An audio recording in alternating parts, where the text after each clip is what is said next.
Have you ever heard of a battle in the sky? Not in a movie, but in real life. Imagine waking up one morning, the sun just rising, and seeing the sky filled with strange objects, locked in a fierce fight. This isn't science fiction. This happened in 1561, and we have the documents to prove it. The date is April 14th, 1561.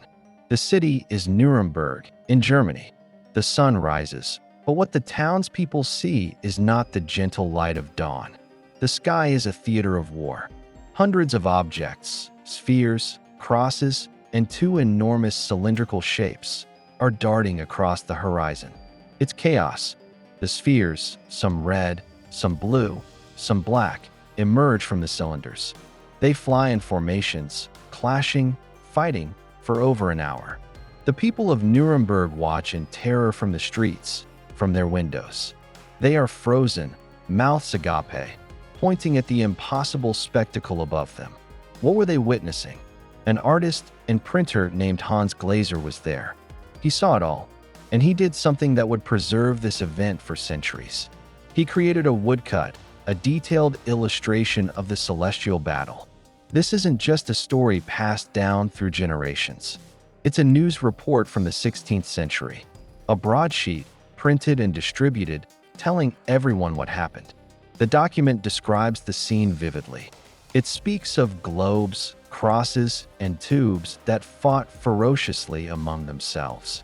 It says the battle raged for an hour, a terrifying aerial ballet that left the entire city in shock.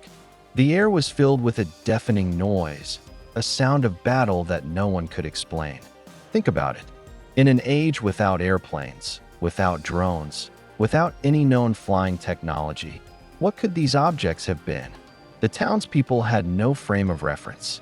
They could only describe what they saw, and what they saw looked like a war fought by things that shouldn't exist. The broadsheet continues with even more disturbing details. After the hour-long battle, some of the spheres reportedly fell to the earth. They crashed outside the city, disappearing in a thick cloud of smoke. The document describes a terrible fright that seized the hearts of men and women. They saw objects falling from the sky, as if defeated in combat. Did anyone go to investigate the crash sites? The record is silent on this. It only speaks of the smoke, the fear, and the lingering sense of dread. The people were terrified of divine punishment, of a sign from God. They interpreted it through the lens of their time, a warning, an omen. But was it? Let's look closer at the objects themselves.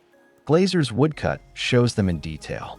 The long, cylindrical shapes are described as great black spears, or tubes. The spheres are depicted as cannonballs, flying in clusters. And then there are the crosses, colored like blood. It's an arsenal of unearthly weapons. The crosses are particularly strange. Why crosses? To the people of 1561, the cross was a powerful religious symbol. Seeing them engaged in a sky battle must have been profoundly unsettling.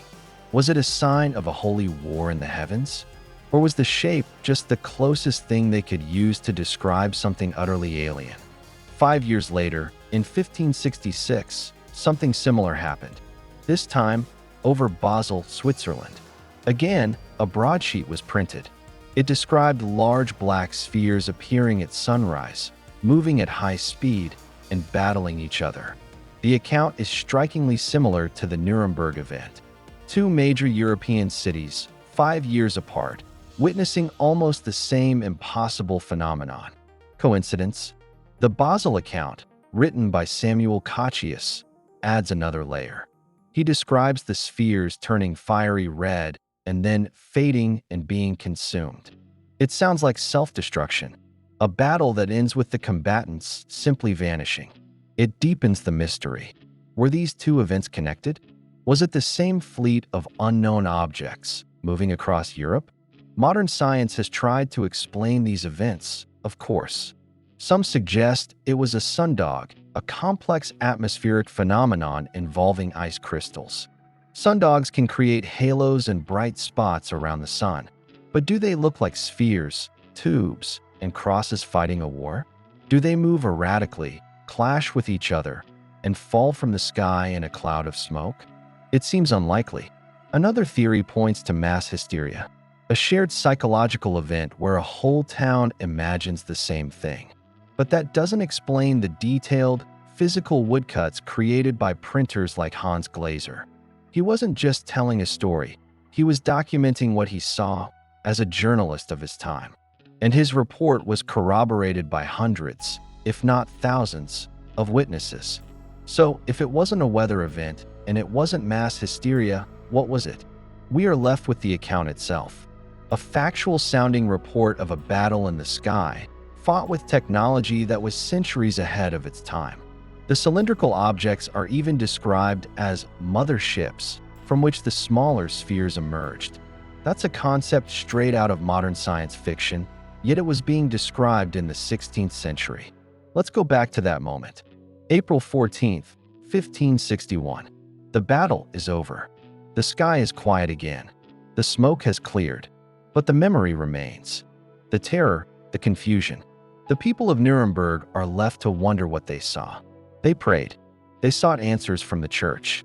They believed it was a divine call to repentance. But the document Hans Glaser created tells a different story. It's a detached, observational account. It doesn't just focus on the religious meaning.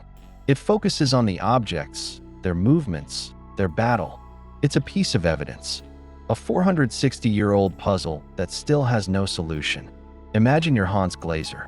You've just witnessed the most incredible and terrifying event of your life. You rush to your workshop. You need to carve this image to get the story out. You know people will call you crazy, but you also know what you saw.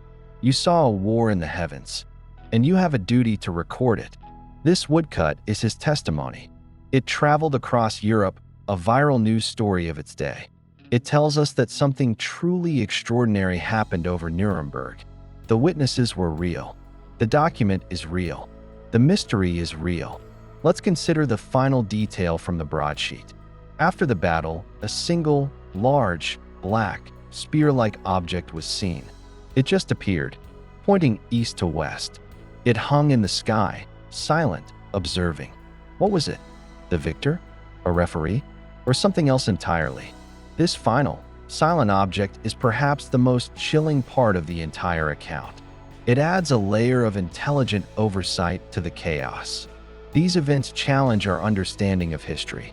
We think of the past as a simpler time, but the skies of 1561 were filled with things that we, even today, cannot explain.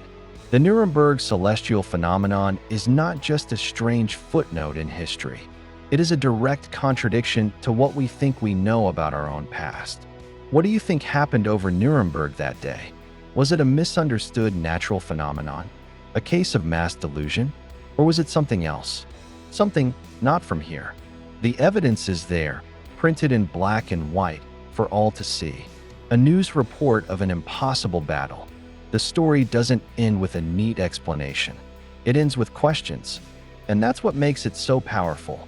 It forces us to confront the limits of our knowledge and to wonder about what secrets the past might still hold.